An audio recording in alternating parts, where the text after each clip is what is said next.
Since its debut in 2014, TLC's 90 Day Fiancé franchise has launched 5 spin-offs and aired 17 seasons of television.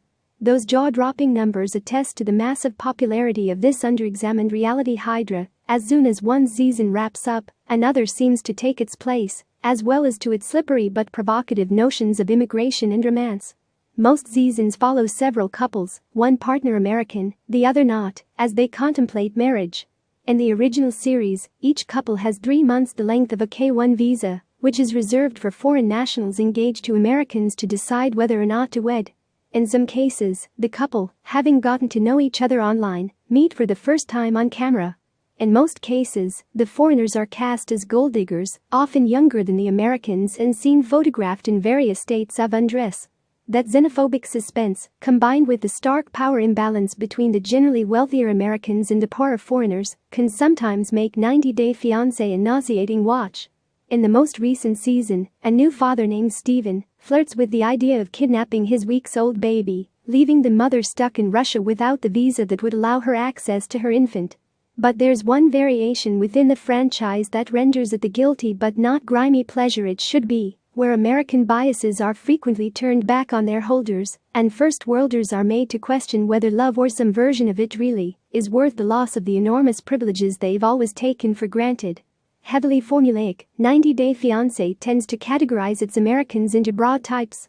Goony, sometimes openly misogynistic men of all ages who essentially want a mail-order bride, older women who want a hot young thing too, and who may or may not be going through a midlife crisis, and of foolhardy men and women who hope to turn a vacation fling into a lifetime commitment, not infrequently because of an unplanned pregnancy.